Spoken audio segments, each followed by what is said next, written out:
पंजाब सरकार के मुताबिक 29 एकड़ ਜ਼ਮੀਨ ਬਹੁ ਕਰੋੜੀ ਜ਼ਮੀਨ ਤੇ ਤੁਸੀਂ ਕਬਜ਼ਾ ਕਰ ਰੱਖਿਆ ਸੀ। 10 ਮਰਲੇ ਜ਼ਮੀਨ ਕੋਈ ਛੱਡਣ ਦਿੰਦਾ? ਮਿੰਟ 'ਚ ਸਿਰ ਪਾੜਨ ਨੂੰ ਆਉਂਦੇ ਆ ਅਗਲੇ। ਸਭ ਤੋਂ ਵੱਡੀ ਗੱਲ ਇਹ ਆ ਵੀ ਮੈਨੂੰ ਅੱਜ ਤੱਕ ਇਹਨਾਂ ਕਦੀ ਨੋਟਿਸ ਨਹੀਂ ਦਿੱਤਾ।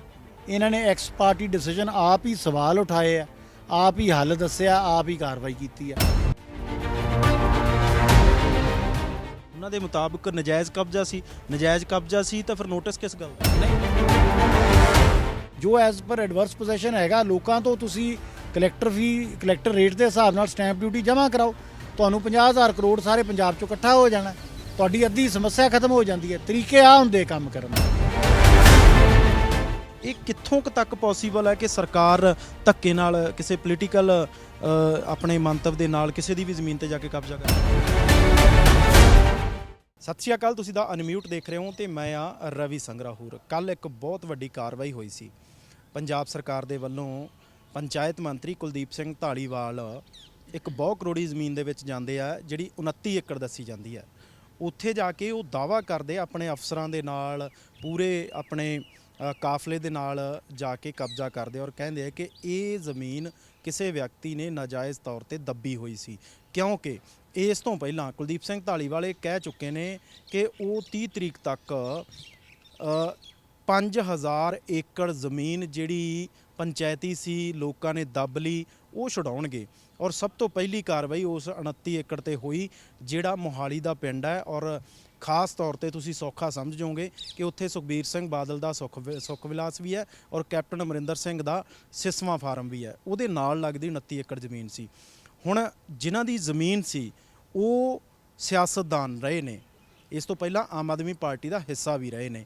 ਕਮਾਲ ਦੀ ਗੱਲ ਇਹ ਹੈ, ਹੁਣ ਉਹ ਇਸ ਗੱਲ ਦਾ ਦਾਅਵਾ ਕਰਦੇ ਆ ਕਿ ਜੋ ਕਾਰਵਾਈ ਹੋਈ ਹੈ ਉਹ ਬੜੀ ਗਲਤ ਹੋਈ ਹੈ, ਉਹਨਾਂ ਦੇ ਨਾਲ ਵਧੀਕੀ ਹੋ ਗਈ, ਇਹ ਪੋਲੀਟੀਕਲ ਤੌਰ ਤੇ ਕੀਤੀ ਗਈ ਕਾਰਵਾਈ ਹੈ। ਉਹ ਉਸ ਦੇ ਮਾਲਕ ਹੈ, ਉਹਨਾਂ ਕੋਲੇ ਡਾਕੂਮੈਂਟ ਹੈ ਔਰ ਉਹ ਸ਼ਖਸ ਹੈਗੇ ਨੇ ਕੈਪਟਨ ਬਿਕਰਮਜੀਤ ਸਿੰਘ, ਮੇਰੇ ਨਾਲ ਨੇ। ਉਹਨਾਂ ਨਾਲ ਸਮਝ ਲੈਂਦੇ ਆ ਕਿ ਕਿਸ ਤਰੀਕੇ ਦਾ ਦਾਅਵਾ, ਫਿਰ ਜੇ ਆਏ ਆ ਤਾਂ ਫਿਰ ਸਰਕਾਰ ਨੇ ਕਾਰਵਾਈ ਕਿਉਂ ਕੀਤੀ। ਸਰ, ਪੰਜਾਬ ਸਰਕਾਰ ਦੇ ਮੁਤਾਬਕ 29 ਏਕੜ ਜ਼ਮੀਨ ਬਹੁ ਕਰੋੜੀ ਜ਼ਮੀਨ ਤੇ ਤੁਸੀਂ ਕਬਜ਼ਾ ਕਰ ਰੱਖਿਆ ਸੀ। ਇਹ ਬਿਲਕੁਲ ਗਲਤ ਖਬਰ ਹੈ ਜੀ। ਕੋਈ ਕਬਜ਼ਾ ਨਹੀਂ ਕੀਤਾ, ਇਹ ਜ਼ਮੀਨ ਮੇਰੀ ਖਰੀਦੀ ਹੋਈ ਜ਼ਮੀਨ ਹੈ। ਕੱਲ੍ਹ ਜਦੋਂ ਮੰਤਰੀ ਜੀ ਗਏ ਨੇ, ਪਿੰਡ ਦੀ ਗ੍ਰਾਮ ਪੰਚਾਇਤ ਨੇ, ਸਰਪੰਚ ਨੇ ਇਹ ਦੱਸਿਆ ਵੀ ਇਹ ਜ਼ਮੀਨ ਖਰੀਦੀ ਹੈ। ਸਾਰੇ ਮਹਿਕਮੇ ਨੂੰ ਪਤਾ ਵੀ ਇਹ ਜ਼ਮੀਨ ਖਰੀਦੀ ਹੈ, BDO ਨੂੰ ਪਤਾ, DDPO ਨੂੰ ਪਤਾ, ਸਭ ਨੂੰ ਪਤਾ ਵੀ ਇਹ ਜ਼ਮੀਨ ਪੈਸੇ ਦੇ ਕੇ ਮੈਂ ਖਰੀਦੀ ਹੋਈ ਹੈ। ਆਪਾਂ ਸਾਰੇ ਪੰਜਾਬ 'ਚ ਰਹਿੰਦੇ ਹਾਂ, ਇੱਥੇ 10 ਮਰਲੇ ਜ਼ਮੀਨ ਕੋਈ ਛੱਡਣ ਦਿੰਦਾ? ਮਿੰਟ 'ਚ ਸਿਰ ਪਾੜਨ ਨੂੰ ਆਉਂਦੇ ਆ ਅਗਲੇ। ਕੋਈ ਜ਼ਮੀਨ ਦਾ ਨਜਾਇਜ਼ ਕਬਜ਼ਾ ਨਹੀਂ ਹੈਗਾ। ਇਹ ਜ਼ਮੀਨ ਮੈਂ ਬਿਲਕੁਲ ਖਰੀਦੀ ਹੋਈ ਹੈ, 1997 ਦੀ ਖਰੀਦੀ ਹੈ। ਇਸ ਜ਼ਮੀਨ ਦੀਆਂ ਹੈਰਾਨਗੀ ਦੀ ਗੱਲ ਇਹ ਹੈ ਵੀ ਮੰਤਰੀ ਜੀ ਦੇ ਮਹਿਕਮੇ 'ਚ ਕੇਸ ਚੱਲ ਰਿਹਾ ਇਹਦਾ। 10 ਮਈ ਤਰੀਕ ਹੈ, ਮੰਤਰੀ ਜੀ ਨੇ ਉਹਨੂੰ ਇਗਨੋਰ ਕੀਤਾ, ਮਹਿਕਮੇ ਨੇ ਉਹਨੂੰ ਇਗਨੋਰ ਕੀਤਾ। ਉਹਦਾ ਲਾਅ ਬੜਾ ਕਲੀਅਰ ਹੈ ਕਿ ਉਹਦੀ ਪੈਂਡੈਂਸੀ 'ਚ ਮਹਿਕਮਾ ਕੋਈ ਵੀ ਕਾਰਵਾਈ ਨਹੀਂ ਕਰ ਸਕਦਾ। ਇਹਨਾਂ ਨੇ ਉਹਨੂੰ ਇਗਨੋਰ ਕਰਕੇ ਇਹ ਕਾਰਵਾਈ ਕੀਤੀ। ਇਹ ਚੁੱਪ ਕਰਕੇ 10 ਮਈ ਦੀ ਤਰੀਕ ਪੈ ਕੇ ਉਦੋਂ ਵੀ ਡਿਸਾਈਡ ਕਰ ਸਕਦੇ ਸੀ। ਇਹਦੇ ਇਲਾਵਾ ਮੇਰੇ ਕੋਲ ਸਿਵਲ ਕੋਰਟ ਦੀ ਸਟੇ ਹੈ। ਇਹਨਾਂ ਨੇ ਉਸ ਕੇਸ ਨੂੰ, ਸਟੇ ਨੂੰ ਕੋਈ ਸੈਟੀਸਾਈਡ ਨਹੀਂ ਕੀਤਾ। ਇਹਨਾਂ ਦਾ ਫਰਜ਼ ਬਣਦਾ ਸੀ ਉਹਨੂੰ ਸੈਟੀਸਾਈਡ ਕਰਦੇ। ਸਭ ਤੋਂ ਵੱਡੀ ਗੱਲ ਇਹ ਹੈ ਵੀ ਇਹਨਾਂ ਨੂੰ ਰੈਵਨਿਊ ਡਿਪਾਰਟਮੈਂਟ ਨੇ 28 ਮਾਰਚ ਨੂੰ ਇਹ ਰਿਪੋਰਟ ਦਿੱਤੀ ਹੈ ਕਿ ਇਹ ਇੱਕ ਸਾਂਝਾ ਖਾਤਾ ਹੈਗਾ, ਇਹ 'ਚ ਵਾਰੰਟ ਆਫ ਪੋਜੈਸ਼ਨ ਐਗਜ਼ੀਕਿਊਟ ਨਹੀਂ ਹੋ ਸਕਦਾ। ਸਭ ਤੋਂ ਵੱਡੀ ਗੱਲ ਇਹ ਹੈ ਵੀ ਮੈਨੂੰ ਅੱਜ ਤੱਕ ਇਹਨਾਂ ਕਦੀ ਨੋਟਿਸ ਨਹੀਂ ਦਿੱਤਾ। ਇਹਨਾਂ ਨੇ ਐਕਸ ਪਾਰਟੀ ਡਿਸੀਜਨ ਆਪ ਹੀ ਸਵਾਲ ਉਠਾਏ ਆ, ਆਪ ਹੀ ਹੱਲ ਦੱਸਿਆ, ਆਪ ਹੀ ਕਾਰਵਾਈ ਕੀਤੀ ਆ। ਹੁਣ ਕੱਲ੍ਹ ਮੰਤਰੀ ਜੀ ਉੱਥੇ ਗਏ ਨੇ, ਮੈਂ ਜ਼ਮੀਨ ਦੇ ਜਮ੍ਹਾਂਬੰਦੀ ਮੇਰੀ 15 ਸਾਲਾਂ ਤੋਂ ਹੈ। ਇਹਨਾਂ ਦਾ ਫਰਜ਼ ਨਹੀਂ ਸੀ ਬਣਦਾ ਮੈਨੂੰ ਨੋਟਿਸ ਦੇਣਾ ਵੀ ਤੁਸੀਂ ਆਓ? ਨਹੀਂ, ਉਹਨਾਂ ਦੇ ਮੁਤਾਬਕ ਨਜਾਇਜ਼ ਕਬਜ਼ਾ ਸੀ ਤਾਂ ਫਿਰ ਨੋਟਿਸ ਕਿਸ ਗੱਲ ਦਾ? ਨਹੀਂ, ਨਜਾਇਜ਼ ਕਬਜ਼ਾ ਮੇਰਾ ਨਾਂ ਨਹੀਂ ਬੋਲਦਾ ਰਿਕਾਰਡ 'ਚ, ਮੇਰਾ ਨਾਂ ਬੋਲਦਾ ਨਜਾਇਜ਼ ਕਬਜ਼ਾ। ਹੁਣ ਆਪਾਂ ਮੇਰੇ ਘਰ 'ਚ ਬੈਠੇ ਹਾਂ, ਠੀਕ ਹੈ ਜੀ। ਇਹ ਟਾਈਟਲ ਦਾ ਕੇਸ ਭਾਵੇਂ XYZ ਦੇ ਨਾਂ 'ਤੇ ਹੋਵੇ, ਜਿਹੜਾ ਕੇਸ 'ਚ ਆਪਾਂ ਬੈਠੇ ਹਾਂ, ਜਿੰਨੀ ਦੇਰ ਤਾਈਂ ਮੈਂ ਰਿਕਾਰਡ 'ਚ ਇੰਤਕਾਲ ਮੇਰਾ ਚੜ੍ਹਿਆ ਜਾਂ ਟਾਈਟਲ 'ਚ ਮੈਂ ਕਾਸ਼ਤਕਾਰ ਦੇ ਖਾਨੇ 'ਚ ਮੈਂ ਹਾਂ, ਉਹ ਮੈਜਿਸਟ੍ਰੇਟ ਗ੍ਰੇਡ 2 ਨੇ ਕੇਸ ਡਿਸਾਈਡ ਕੀਤਾ ਹੈ, ਉਨੀ ਦੇਰ ਤਾਈਂ ਮੈਨੂੰ ਨੋਟਿਸ ਕਿਉਂ ਨਹੀਂ ਬਣਦਾ? ਬਿਲਕੁਲ ਬਣਦਾ। ਇਹ ਸੈਟਲਡ ਲਾਅ ਆ, ਕੋਈ ਮੈਂ ਕਾਨੂੰਨ ਨਹੀਂ ਬਣਾਇਆ। ਮੇਰੀ ਇੱਕੋ ਹੀ ਬੇਨਤੀ ਸੀ ਵੀ ਤੁਸੀਂ ਜਿਹੜੀ ਕਾਰਵਾਈ ਕਰਨੀ ਹੈ ਕਰੋ, ਇਸ 'ਚ ਕੋਈ ਗੱਲ ਰਾਏ ਨਹੀਂ, ਪਰ ਇਹਨੂੰ ਕਾਨੂੰਨ ਦੇ ਹਿਸਾਬ ਨਾਲ ਕਰੋ। ਕਾਨੂੰਨ ਜੋ ਕਹਿੰਦਾ ਇਹ ਚੀਜ਼ਾਂ ਨੂੰ ਮੱਦੇਨਜ਼ਰ ਰੱਖਦੇ ਹੋਏ ਮੈਂ ਅੱਜ director rural development and panchayat ਨੂੰ ਵੀ ਲੀਗਲ ਨੋਟਿਸ ਦਿੱਤਾ। ਮੈਂ ਨੈਕਸਟ ਜੇ ਮੈਨੂੰ ਇੱਥੋਂ ਇਹਨਾਂ ਨੇ ਸੈਟੀਸਫਾਈ ਨਹੀਂ ਕੀਤਾ ਮੈਂ ਨੈਕਸਟ ਹਾਇਰ ਕੋਰਟ ਵੀ ਜਾਊਂਗਾ, ਮੈਨੂੰ ਜਾਣਾ ਪਿਆ ਮੈਂ ਸੁਪਰੀਮ ਕੋਰਟ ਤੱਕ ਵੀ ਜਾਵਾਂਗਾ। ਸੋ ਇਸ ਕਰਕੇ ਇਹ ਜਿਹੜੀ ਕਾਰਵਾਈ ਇਹਨਾਂ ਨੇ ਕੀਤੀ ਹੈ ਟੋਟਲੀ ਇਲੀਗਲ ਕਾਰਵਾਈ ਹੈ। ਮੈਂ ਇਹਨਾਂ ਦਾ ਹਿੱਸਾ ਰਿਹਾ ਪਾਰਟੀ ਦਾ, ਮੈਂ ਫਾਊਂਡਰ ਮੈਂਬਰ ਹਾਂ, ਮੈਂ ਸਰਦਾਰ ਸੁੱਚਾ ਸਿੰਘ ਛੋਟੇਪੁਰ, ਅਸੀਂ ਇਹ ਪਾਰਟੀ ਇਕੱਠੀ ਐਸਟੈਬਲਿਸ਼ ਕੀਤੀ ਹੈ, ਮੈਂ ਇਹਨਾਂ ਦਾ ਕੈਂਡੀਡੇਟ ਰਿਹਾ। ਜ਼ਮੀਨ ਮੇਰੇ ਕੋਲ 1997 ਦੀ ਆ, ਉਦੋਂ ਮੈਂ ਚੰਗਾ ਸੀਗਾ, ਅੱਜ ਮੈਂ ਮਾੜਾ ਹੋ ਗਿਆ।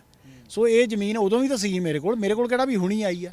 ਬੇਸਿਕਲੀ ਇਹ ਪੋਲੀਟੀਕਲ ਵਿਚ ਹੰਟਿੰਗ ਕਹਿ ਲਓ, ਬਰਾਊਨੀ ਪੁਆਇੰਟ ਕਹਿ ਲਓ, ਫੋਟੋ ਆਪਰੇਸ਼ਨ ਕਹਿ ਲਓ, ਇਹ ਉਹ ਕੰਮ ਕਰ ਰਹੇ ਨੇ। ਜਿੱਥੇ ਇਹਨਾਂ ਨੂੰ ਕਨਸੈਂਟਰੇਟ ਕਰਨਾ ਚਾਹੀਦਾ ਉੱਥੇ ਇਹ ਕਰਦੇ ਨਹੀਂ। ਕਨਸੈਂਟਰੇਟ ਬਜਾਏ ਇਹਨਾਂ ਗੱਲਾਂ ਤੇ ਕਰਨ ਨੂੰ ਇਹ ਲਾਅ ਐਂਡ ਆਰਡਰ ਨੂੰ ਮੇਨਟੇਨ ਕਰਨ। ਇਹ 14 ਕਿਸਾਨ ਮਰ ਗਏ ਆ, ਉਹਨਾਂ ਦਾ ਹੱਲ ਕਰਨ, ਕਿਸਾਨਾਂ ਦਾ, ਇਹ ਕਾਰਵਾਈਆਂ 'ਚ ਕਰਨ। ਇਹਨਾਂ ਨੇ ਪੈਸੇ ਬਣਾਉਣੇ ਨੇ ਤੇ ਇਹ ਇੱਕ ਤਰੀਕਾ ਹੈਗਾ ਬੜਾ ਸਟ੍ਰੇਟ ਕਲੀਅਰ ਹੁੰਦਾ। ਇਹਨੂੰ ਐਜ਼ ਪਰ ਲਾਅ ਚੱਲੋ, ਜੋ ਐਜ਼ ਪਰ ਐਡਵਰਸ ਪੋਜੈਸ਼ਨ ਹੈਗਾ ਲੋਕਾਂ ਤੋਂ ਤੁਸੀਂ ਕਲੈਕਟਰ ਰੇਟ ਦੇ ਹਿਸਾਬ ਨਾਲ ਸਟੈਂਪ ਡਿਊਟੀ ਜਮ੍ਹਾਂ ਕਰਾਓ, ਤੁਹਾਨੂੰ 50,000 ਕਰੋੜ ਸਾਰੇ ਪੰਜਾਬ 'ਚੋਂ ਇਕੱਠਾ ਹੋ ਜਾਣਾ, ਤੁਹਾਡੀ ਅੱਧੀ ਸਮੱਸਿਆ ਖਤਮ ਹੋ ਜਾਂਦੀ ਹੈ। ਤਰੀਕੇ ਆ ਹੁੰਦੇ ਕੰਮ ਕਰਨ ਦੇ, ਗਵਰਨੈਂਸ ਤੋਂ ਤਾਂ ਦੂਰ ਨੇ ਬਹੁਤ ਜ਼ਿਆਦਾ। ਕੈਪਟਨ ਸਾਹਿਬ, ਪਹਿਲੀ ਕਾਰਵਾਈ ਔਰ ਉਹਨਾਂ ਨੇ ਕੰਮ ਦੀ ਸ਼ੁਰੂਆਤ ਕੀਤੀ ਹੈ ਹਾਲੇ ਕਿ ਅਸੀਂ ਪੂਰੇ ਪੰਜਾਬ 'ਚ ਗੇੜਾ ਦੇਣਾ, ਔਰ ਖ਼ਾਸ ਤੌਰ ਤੇ ਮੋਹਾਲੀ ਦੇ ਵਿੱਚ ਉਹ ਕਹਿੰਦੇ ਬਹੁਤ ਸਾਰੇ ਨਜਾਇਜ਼ ਕਬਜ਼ੇ ਹੈਗੇ ਆ, ਸ਼ੁਰੂ ਵੀ ਮੋਹਾਲੀ ਤੋਂ ਹੀ ਕੀਤਾ। ਇਹ ਜਿੱਥੇ ਗੇੜਾ ਪੂਰਾ ਕਰਨਾ, ਗੇੜੇ ਦੀ ਸ਼ੁਰੂਆਤ ਤੁਹਾਡੇ ਤੋਂ ਹੀ ਕਿਉਂ ਹੁੰਦੀ ਹੈ? ਦੇਖੋ ਜੀ, ਇਹਦਾ ਜਵਾਬ ਉਹ ਦੇ ਸਕਦੇ ਆ, ਮੈਂ ਨਹੀਂ ਦੇ ਸਕਦਾ। ਇਹ ਪੋਲੀਟੀਕਲ ਵਿਚ ਹੰਟ ਕਹਿ ਲਓ, ਕੋਈ ਰੰਜਿਸ਼ਬਾਜ਼ੀ ਹੋ ਜੇ ਮੰਤਰੀ ਦੀ, ਉਹਨੂੰ ਕਹਿ ਲਓ, ਮੈਂ ਇਹਦਾ ਮੈਂ ਕਮੈਂਟ ਗੱਲ ਵੀ ਕਿੰਨੀ ਕੁ ਮੰਨਣ ਦੇ ਵਿੱਚ ਆਉਂਦੀ ਕਿ ਸਰਕਾਰ ਦਾ ਬੰਦਾ, ਸਰਕਾਰ ਦਾ ਮੰਤਰੀ, ਉਹਨਾਂ ਦਾ ਸਾਰੇ ਅਫਸਰ, ਉਹਨਾਂ ਦੀ ਅਫਸਰਸ਼ਾਹੀ ਜਾਂਦੇ ਨੇ ਇੱਕ ਜ਼ਮੀਨ ਇਹ ਕਹਿ ਕੇ ਕਿ ਇਹ ਨਾਜਾਇਜ਼ ਹੈ, ਅਸੀਂ ਜਾ ਕੇ ਉੱਤੇ ਕਬਜ਼ਾ ਕਰ ਰਹੇ ਹਾਂ। ਇਹ ਕਿੱਥੋਂ ਕੁ ਤੱਕ ਪੋਸੀਬਲ ਹੈ ਕਿ ਸਰਕਾਰ ਧੱਕੇ ਨਾਲ ਕਿਸੇ ਪੋਲੀਟੀਕਲ ਆਪਣੇ ਮੰਤਵ ਦੇ ਨਾਲ ਕਿਸੇ ਦੀ ਵੀ ਜ਼ਮੀਨ ਤੇ ਜਾ ਕੇ ਕਬਜ਼ਾ ਕਰ? ਨਹੀਂ ਤੇ ਇਹ ਹੋਇਆ, ਇਹ ਤੁਹਾਡੇ ਸਾਹਮਣੇ ਆ ਕੀਤਾ ਆ, ਮੈਂ ਪੇਪਰ ਤੁਹਾਡੇ ਅੱਗੇ ਪੇਸ਼ ਕਰਤੇ ਆ। ਇਹ ਅੱਛਾ, ਇਹ ਥੋੜੀ ਹੈ ਇਹਨਾਂ ਦੇ ਮਹਿਕਮੇ 'ਚ ਹੀ ਮੇਰਾ ਕੇਸ ਚੱਲ ਰਿਹਾ। ਹੁਣ ਇਦੋਂ ਮੈਂ ਕਲੀਅਰਲੀ ਕੀ ਕਹਿ ਦਿਆਂ ਵੀ 10 ਮਈ ਤਰੀਕ ਹੈ ਇਹਨਾਂ ਦੇ ਮਹਿਕਮੇ ਦੀ, 10th of May ਨੂੰ ਡੇਟ ਹੈ ਮੇਰੀ, ਤੇ ਇਹ ਹੁਣ ਜਾਣ ਦੀ ਬਜਾਏ ਇਹ ਵੇਟ ਕਰ ਲੈਂਦੇ। ਕਿਸ ਚੀਜ਼ ਦੀ ਡੇਟ ਚੱਲ ਰਹੀ ਹੈ? ਡਾਕੂਮੈਂਟਸ ਤੋਂ ਸਮਝਾਓਗੇ ਮੈਨੂੰ? ਹਾਂਜੀ ਬਿਲਕੁਲ, ਇਹ ਮੈਂ ਇਹਨਾਂ ਦਾ court of collector panchayat lands case ਮੈਂ ਪਾਇਆ ਹੋਇਆ ਹੈ ਫॉर ਰੈਕਟੀਫਿਕੇਸ਼ਨ ਆਫ ਟਾਈਟਲ। ਇਹ 'ਚ ਬੜਾ ਸੈਟਲਡ ਲਾਅ ਹੈ, ਜਿੰਨੀ ਦੇਰ ਤਾਈਂ ਇਹ ਸੈਕਸ਼ਨ 11 ਦਾ ਕੇਸ ਚੱਲਦਾ ਹੈ ਮਹਿਕਮਾ ਕੋਈ ਕਾਰਵਾਈ ਕਰ ਨਹੀਂ ਸਕਦਾ। ਇਹ 10 ਮਈ ਤਾਈਂ ਕੇਸ ਚੱਲ ਰਿਹਾ ਸੀ, ਇਹ ਕੇਸ ਇਹਨੂੰ ਡੀਲ ਕਰਦੇ। ਕੇਸ ਸਮਝਾਓਗੇ ਪੰਜਾਬੀ ਦੇ ਵਿੱਚ ਜਿਹੜੇ ਸੁਣਨ ਵਾਲੇ ਆ ਸਾਡੇ, ਕਿ ਕਿਉਂ ਪਾਇਆ ਗਿਆ ਸੀ ਔਰ ਕਿਸ ਚੀਜ਼ ਦੀ ਤਰੀਕ ਪੈ ਰਹੀ? ਕੇਸ ਇਹ ਕਹਿੰਦੇ ਆ ਸ਼ਾਮਲਾਟ, ਮੈਂ ਇਹ ਪਿੰਡ ਦੇ ਹਿੱਸੇਦਾਰਾਂ ਤੋਂ ਖਰੀਦੀ ਆ ਜ਼ਮੀਨ, ਮੈਂ ਪੈਸੇ ਦੇ ਕੇ ਖਰੀਦੀ ਆ। ਜਿਹੜਾ ਬਾਇਰ ਆ ਉਹ ਸੈਲਰ ਬਾਇਰ ਦੋਵਾਂ ਦੀ ਕੰਸੈਂਟ ਨਾਲ ਇਹ ਸੌਦਾ ਹੋਇਆ। ਖਰੀਦੀ ਨੂੰ ਮੈਨੂੰ 20 ਸਾਲ ਹੋ ਗਿਆ ਜ਼ਮੀਨ ਨੂੰ। ਸੋ ਇਸ ਕਰਕੇ ਇਹ ਜਿਹੜਾ ਕੇਸ ਮੈਂ ਕੀਤਾ, ਮੈਂ ਇਹਨਾਂ ਨੂੰ ਕਿਹਾ ਕਿ ਇਹ ਜ਼ਮੀਨ ਜਿਹੜੀ ਹੈ ਇਹਨੂੰ ਐਰਨਸਲੀ ਤੁਸੀਂ ਕਲਾਸੀਫਾਈ ਕੀਤਾ ਜ਼ਮੀਨ ਨੂੰ, ਇਹਨੂੰ ਇਹ ਰੈਕਟੀਫਾਈ ਕਰੋ। ਪਰ ਇਹ ਜਿਹੜੀਆਂ ਚੀਜ਼ਾਂ ਨੇ ਮਸਲਾ ਸਬਜੂਡਿਸ ਹੈ, ਇੱਥੇ ਜਿਹੜੀਆਂ ਮੈਂ ਚੀਜ਼ਾਂ ਇਹ ਮਸਲਾ ਸਬਜੂਡਿਸ ਹੈ, ਮੈਂ ਇਹ ਚੀਜ਼ਾਂ ਤੇ ਕਮੈਂਟ ਨਹੀਂ ਕਰ ਸਕਦਾ। ਪਰ ਇਹ ਮੈਂ ਤੁਹਾਨੂੰ ਪੇਪਰ ਜ਼ਰੂਰ ਦੇ ਸਕਦਾ, ਤੁਸੀਂ ਜਿਹਨੂੰ ਪੁੱਛਣਾ ਪੁੱਛ ਸਕਦੇ ਹੋ, ਤੁਸੀਂ ਪੰਚਾਇਤ ਨੂੰ ਫੋਨ ਕਰਕੇ ਪੁੱਛ ਸਕਦੇ ਹੋ, ਸਰਪੰਚ ਨੂੰ ਪੁੱਛ ਲਓ, ਡਾਇਰੈਕਟਰ ਪੰਚਾਇਤ ਨੂੰ ਪੁੱਛ ਲਓ, ਮੰਤਰੀ ਨੂੰ ਕਰ ਲਓ। ਹੁਣ ਆ ਇਹਦੇ ਅੰਦਰ ਜਿਹੜੀ ਲਾਸਟ ਹੈ ਜੋ ਮੇਰੀ ਅੱਜ ਦੀ ਕਾਰਵਾਈ ਆ, ਆ ਮੈਂ ਪਾ ਕੇ ਆਇਆ director rural development and panchayat ਦੇ ਕੋਲ। ਅੱਜ ਲੀਗਲ ਨੋਟਿਸ ਮੈਂ ਅੱਜ ਦਿੱਤਾ ਇਹਨਾਂ ਨੂੰ, ਠੀਕ ਹੈ, ਇਹ ਰੱਖ ਲਓ, ਇਹ ਤੁਹਾਡੇ ਵਾਸਤੇ ਹੀ ਆ। ਸੋ ਇਹ ਲੀਗਲ ਨੋਟਿਸ ਮੈਂ ਪਾ ਕੇ ਆਇਆ। ਮੈਂ ਉਹਦੇ ਅੰਦਰ ਉਹਨਾਂ ਤੋਂ ਰਿਲੀਫ ਮੰਗੀ ਆ, ਉਹਨਾਂ ਨੂੰ ਮੈਂ ਕਿਹਾ ਕਿ ਸਾਰਾ ਰੈਕਟੀਫਾਈ ਕੀਤਾ ਜਾਵੇ, ਜਿਹੜੀ ਕੱਲ੍ਹ ਦੀ ਕਾਰਵਾਈ ਆ ਇਹਨੂੰ ਨਲ ਐਂਡ ਵੋਇਡ ਡਿਕਲੇਅਰ ਕੀਤਾ ਜਾਵੇ, ਨਹੀਂ ਤਾਂ ਮੈਂ 5 ਕਰੋੜ ਰੁਪਏ ਦਾ ਇਹਨਾਂ ਤੇ ਮਾਨਹਾਨੀ ਦਾ ਦਾਅਵਾ ਪਾਉਣਾ। ਹਾਂਜੀ, ਤੁਹਾਨੂੰ ਇਹ ਲੱਗਦਾ ਹੈ ਕਿ ਪੋਲੀਟੀਕਲੀ ਕੋਈ ਨਾ ਕੋਈ ਉਹਨਾਂ ਦਾ ਮੰਤਵ ਹੈ ਜਿੱਥੋਂ ਸ਼ੁਰੂਆਤ ਹੋਈ? ਹਾਂਜੀ ਬਿਲਕੁਲ, ਇਹ ਹੁੰਦੇ ਹੀ ਪੋਲੀਟੀਕਲੀ ਮੋਟੀਵੇਟਡ ਕੇਸ ਨੇ, ਨਹੀਂ ਤਾਂ ਇੰਨੀ ਜਲਦੀ ਕੀ ਪਈ ਆ। ਵੇਖੋ 10 ਮਈ ਨੂੰ ਤਰੀਕ ਲੱਗੀ ਆ ਆਪਣੀ, ਤੇ ਅੱਜ 30 ਅਪ੍ਰੈਲ ਹੈ, ਤੇ 10 ਦਿਨ ਪਹਿਲਾਂ ਜਾਣ ਦੀ ਕੀ ਲੋੜ ਸੀ? ਅਕਸਰਕਾਰ ਮੇਰੀ ਗੱਲ ਸੁਣੋ, ਤੁਸੀਂ ਵੀ ਰੋਜ਼ ਇਹ ਕੇਸਾਂ 'ਚ ਵੇਖਦੇ ਹੋ, ਇੰਨੀ ਕੀ ਛੇਤੀ ਪੈ ਗਈ ਵੀ ਕਾਰਵਾਈ ਜਿਹੜੀ ਅਗਲੇ 10 ਦਿਨ 'ਚ ਪੂਰੀ ਨਹੀਂ ਹੋਣੀ। ਮੈਂ ਜੇ ਕੇਸ 10 ਮਈ ਨੂੰ ਮੈਨੂੰ ਡਿਸਮਿਸ ਕਰ ਦਿੰਦੇ, ਕੇਸ ਕਰ ਲੈਂਦੇ ਉਹਦੇ ਬਾਅਦ 'ਚ, ਫਿਰ ਇਹਨਾਂ ਨੂੰ ਕੀ ਜਲਦੀ? ਇਹਨਾਂ ਦਾ ਹੀ ਮਹਿਕਮਾ ਹੈ ਨਾ, ਕੇਸ ਮੈਂ ਕਿਹੜਾ ਬਾਹਰ ਪਾਇਆ ਕਿਤੇ। ਹਾਂਜੀ, ਤੁਸੀਂ ਜਦੋਂ ਪਾਰਟੀ ਦਾ ਹਿੱਸਾ ਰਹੇ ਸੀ, ਤੁਸੀਂ ਉਸ ਤੋਂ ਬਾਅਦ ਪਾਰਟੀ ਤੋਂ ਬਾਹਰ ਹੋ ਗਏ, ਫਿਰ ਅਕਾਲੀ ਦਲ ਦੇ ਵਿੱਚ ਜਾ ਸ਼ਾਮਲ ਹੋਏ। ਇਹ ਚਲੇ ਗਿਆ ਸੀ, ਮੈਂ ਇੰਗਲੈਂਡ ਚਲੇ ਗਿਆ ਸੀ, ਮੈਂ ਦਸੰਬਰ 'ਚ ਆਇਆ। ਉਹਦੇ ਬਾਅਦ 'ਚ ਮੇਰੇ ਅਕਾਲੀ ਦਲ ਨਾਲ ਜਿਹੜੇ ਤਲਕ ਨੇ ਸਾਡੇ ਹੈਗੇ, ਮੈਂ ਅੱਜ ਵੀ ਹੈਗਾ ਅਕਾਲੀ ਦਲ ਦੇ ਨਾਲ ਆ। ਮੈਂ ਇਹ ਚੀਜ਼ਾਂ ਦਾ ਜ਼ਰੂਰ ਮੈਂ ਸਮਝਦਾ ਵੀ ਇਹ ਪੋਲੀਟੀਕਲੀ ਇੱਕ ਆਪਣੇ ਵੱਲੋਂ ਇੱਕ ਐਗਜ਼ਾਮਪਲ ਸ਼ਾਇਦ ਸੈੱਟ ਕੀਤਾ ਹੋਵੇ ਵੀ ਇਹ ਤੁਸੀਂ ਅਕਾਲੀ ਦਲ 'ਚ ਚਲੇ ਗਏ ਤਾਂ ਕੀਤਾ ਹੋ ਸਕਦਾ। ਇਹ ਤਾਂ ਇਹ ਕਿਹਾ ਵੀ ਜਾ ਰਿਹਾ, ਇਹ ਲਗਾਤਾਰ ਕਿਹਾ ਜਾ ਰਿਹਾ ਕਿ ਜਿੰਨੇ ਨਾਜਾਇਜ਼ ਕਬਜ਼ੇ ਆ ਇਹ ਦੋਨੋਂ ਜਿਹੜੀਆਂ ਰਵਾਇਤੀ ਪਾਰਟੀਆਂ ਜਿਹੜੇ ਅਕਾਲੀ ਦਲ ਦੇ ਲੀਡਰ ਆ ਜਾਂ ਫਿਰ ਕਾਂਗਰਸ ਦੇ ਲੀਡਰ ਆ ਉਹਨਾਂ ਵੱਲੋਂ ਹੀ ਕੀਤੇ ਆ ਔਰ ਉਹਨਾਂ ਤੋਂ ਹੀ ਛੁਡਾਏ ਜਾਣੇ ਆ। ਚਲੋ ਛਡਾਉਣ, ਬੜੀ ਅੱਛੀ ਗੱਲ ਹੈ, ਜੇ ਜਿਹੜੀ ਨਜਾਇਜ਼ ਗੱਲ ਹੈ ਇਹ ਕਰਨੀ ਚਾਹੀਦੀ ਆ। ਮੇਰੀ ਇੱਕੋ ਬੇਨਤੀ ਹੈ ਵੀ ਤੁਸੀਂ ਜੋ ਵੀ ਕਰਨਾ ਹੈ ਆਪਣੇ ਜੋਸ਼ 'ਚ ਆ ਕੇ ਗਲਤ ਕੰਮ ਨਾ ਕਰੋ, ਐਜ਼ ਪਰ ਲਾਅ ਕਰੋ, ਕਾਨੂੰਨ ਦੇ ਹਿਸਾਬ ਨਾਲ ਕਰੋ। ਹੁਣ ਇਹ ਕਹਿੰਦੇ ਆ ਨਾ ਵੀ ਮੈਂ 5000 ਏਕੜ ਮਹੀਨੇ 30 ਤਰੀਕ ਤਾਈਂ ਛਡਾਉਣਾ, ਕਿ ਤਰੀਕ ਦਿੱਤੀ ਆ ਨਾ ਇਹਨਾਂ, ਲਓ ਮੈਨੂੰ ਛਡਾ ਕੇ ਦਿਖਾਉਣ, ਇਹ ਕਿੱਥੋਂ ਕਰਨਗੇ ਇਹ। ਸੋ ਮੇਰਾ ਮਤਲਬ ਵੀ ਕਾਨੂੰਨ ਦੇ ਹਿਸਾਬ ਨਾਲ ਚੱਲੋ। ਸੋ ਇਸ ਕਰਕੇ ਜਦੋਂ ਆਪਾਂ ਇਹ ਗੱਲਾਂ ਲਾਅ ਨੂੰ ਆਪਣੇ ਹੈਂਡ 'ਚ ਲੈ ਲੈਣਾ, ਤੇ ਇਸ ਵੇਲੇ ਮੇਰੀ ਗੱਲ ਸੁਣੋ, ਜਿਹੜਾ ਬੰਦਾ ਕਾਨੂੰਨ 'ਚ ਪਾਵਰ 'ਚ ਹੈਗਾ ਉਹ ਆਪਣੇ ਹੱਥ 'ਚ ਰਹਿ ਕੇ ਧੱਕਾ ਕਰ ਰਿਹਾ। ਤੁਸੀਂ ਜਾ ਕੇ ਪੰਚਾਇਤ ਨੂੰ ਪੁੱਛੋ, ਮੈਨੂੰ ਇੱਕ ਵਾਰੀ ਵੀ ਨੋਟਿਸ ਨਹੀਂ ਦਿੱਤਾ ਅੱਜ, ਮੈਨੂੰ ਤਾਂ ਕੱਲ ਪਤਾ ਲੱਗਾ ਵੀ ਸਰਕਾਰ ਕਹਿੰਦੀ ਬੜੀ ਇਮਾਨਦਾਰੀ ਨਾਲ ਕੰਮ ਕਰਨਾ ਹੈ। ਅਸੀਂ ਉਸੇ ਇਮਾਨਦਾਰੀ ਦੇ ਨਾਲ ਹੀ ਇਹ ਸਾਰੀ ਕਾਰਵਾਈ ਕੀਤੀ ਹੈ, ਕਿਉਂਕਿ ਕਹਿੰਦੇ ਕਹਿ ਕੇ ਅਸੀਂ ਇਹ ਆਏ ਹਾਂ ਕਿ ਸਰਕਾਰ ਇਮਾਨਦਾਰ ਮਿਲੂਗੀ ਔਰ ਲੋਕਾਂ ਦੇ ਭਲੇ ਦੀ ਹੋਊਗੀ। ਤੇ ਫਿਰ ਉਹ ਕਹਿੰਦੇ ਪਹਿਲਾ ਕੰਮ ਜਿਹੜਾ ਕੀਤਾ ਹੈ ਇਹ ਬੇਈਮਾਨੀ ਨਾਲ ਕਿਵੇਂ ਹੋ ਸਕਦਾ? ਨਹੀਂ, ਇਹ ਉਹ ਸਰਕਾਰ ਦਾ ਦਾਵਾ ਹੈ ਨਾ ਬੇਈਮਾਨੀ ਨਾਲ ਹੋ ਸਕਦਾ। ਤੁਹਾਡੇ ਸਾਹਮਣੇ ਮੈਂ ਪ੍ਰੂਫ ਰੱਖਤਾ। ਤੁਸੀਂ ਆਪਾਂ ਜਿਹੜੀ ਗੱਲ ਕਰ ਰਹੇ ਹਾਂ ਸਾਹਮਣੇ, ਜਾਂ ਤਾਂ ਮੈਂ ਇਹ ਕਾਗਜ਼ ਬੋਲਦੇ ਆ, ਮੈਂ ਤਾਂ ਨਹੀਂ ਬੋਲਦਾ। ਆ ਕਾਗਜ਼ ਲੈ ਲਓ, ਤੁਹਾਡੇ ਲਈ ਸਟੱਡੀ ਕਰਾ ਲਓ ਇਹਨਾਂ ਪੇਪਰਸ ਨੂੰ। ਇਹ ਤਾਂ ਮੈਂ ਦਾਵਾ ਪੇਸ਼ ਕਰੂੰਗਾ। ਹਾਲੇ ਤਾਂ ਮੈਨੂੰ ਜੇ ਇੱਥੋਂ ਰਿਲੀਫ ਨਾ ਮਿਲਿਆ, ਮੈਨੂੰ ਤਾਂ ਸੁਪਰੀਮ ਕੋਰਟ ਤੱਕ ਵੀ ਜਾਣਾ ਪਿਆ, ਮੈਂ ਜਾਊਂਗਾ। ਲੀਗਲ ਕਾਰਵਾਈ ਤੁਹਾਡੇ ਤੇ ਵੀ ਹੋਏਗੀ ਜਦੋਂ ਉਹਨਾਂ ਨੇ ਇਹ ਪ੍ਰੂਫ ਕਰਤਾ ਕਿ ਇਹ ਨਾਜਾਇਜ਼ ਸੀ। ਉਸ ਤੋਂ ਬਾਅਦ ਤੁਹਾਡੇ ਤੇ ਜਿਹੜੀ ਲੀਗਲ ਠੀਕ ਹੈ, ਮੈਂ ਤਿਆਰ ਹਾਂ ਜੀ, ਮੈਂ ਤਿਆਰ ਹਾਂ। ਜੇ ਮੈਂ ਗਲਤ ਹਾਂ ਮਿੱਤ ਕਰ ਦੇਣ। ਜੀ, ਤਾਂ ਆਖਿਰ ਤੇ ਤੁਸੀਂ ਤੁਹਾਡਾ ਸਿੱਧੇ ਤੌਰ ਤੇ ਇਹੀ ਦਾਵਾ ਹੈ ਕਿ ਜ਼ਮੀਨ ਮੇਰੀ ਸੀ ਔਰ ਉਸ ਤੇ ਨਾਜਾਇਜ਼ ਕਬਜ਼ਾ ਹੋਇਆ ਔਰ ਉਹਨੂੰ ਤੁਹਾਨੂੰ ਇਸੇ ਤਰੀਕੇ ਨਾਲ ਛੱਡ ਦਿੱਤਾ ਜਾਵੇ? ਨਹੀਂ, ਇਸੇ ਤਰੀਕੇ ਨਾਲ ਮਤਲਬ ਮੈਂ ਇਹ ਕਹਿਣਾ ਕਿ ਇਹ ਨਜਾਇਜ਼ ਤਰੀਕੇ, ਤੁਸੀਂ ਲਾਅ ਫੋਲੋ ਕਰੋ। ਤੁਸੀਂ ਕੱਲ ਨੂੰ ਜੋ ਕਾਰਵਾਈ ਸਰਕਾਰ ਨੇ ਕਰਨੀ ਹੈ, ਠੀਕ ਹੈ, ਪੋਲੀਟੀਕਲ ਡਿਸੀਜਨ ਹੁੰਦੇ ਨੇ, ਹੋ ਜਾਂਦਾ, ਪਰ ਤੁਸੀਂ ਆਪਣੇ ਹੱਥ 'ਚ ਕਾਨੂੰਨ ਨਹੀਂ ਲੈ ਸਕਦੇ।